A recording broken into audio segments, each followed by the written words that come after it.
Recimo ne odvisnosti.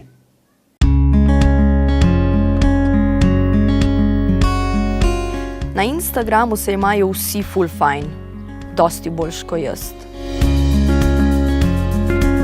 Na družbenih omrežjih se vsi hočejo pokazati v najlepši luči, zato je podoba sveta na njih povsem napačna. Pogosto imamo vtis, da so vsi lepši, uspešnejši in srečnejši od nas. To pa načenja našo samopodobo in samozavest. Meni sta telefon pa tablica super. Z njima se lahko igram ure in ure. Rada imam igrice, pa Facebook, spremljam Instagram, pa... Vedeti moramo, da je večina spletnih zanimivosti narejenih zato, da postanemo od njih odvisni in zanje porabimo več ur dnevno. Podjetja, ki z njimi upravljajo, tako dosežejo, da vidimo čim več oglasov in jim tako prislužimo ogromno denarja. Uživam, ko mi kdo kaj lajka, šera ali pa posta. Vse to v telesu povzroča izločanje dopamina, zato nas preveva občutek sreče. Počutimo se podobno, kot bi bili v objemu ljube osebe, zato se nas polasti lažni vtis velikega zadovoljstva. S fanti in puncami se raje družim po telefonu, kot pa zares.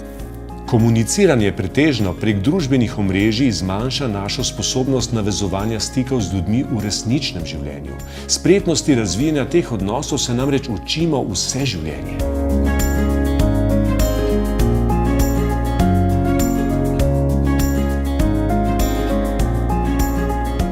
Sem pa že raje pred računalnikom, kot pa na trapastem baletu, glasbeni šoli ali napornem treningu.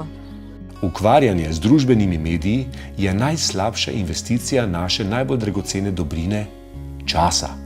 Prav lahko se zgodi, da se bomo čez 10 let vprašali, kaj smo v tem obdobju sploh počeli.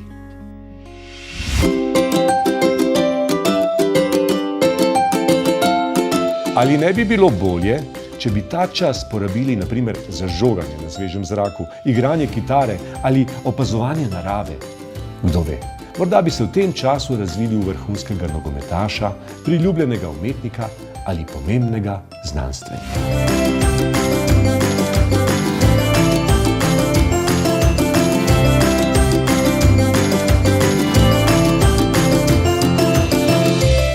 Zato recimo ne odvisnosti.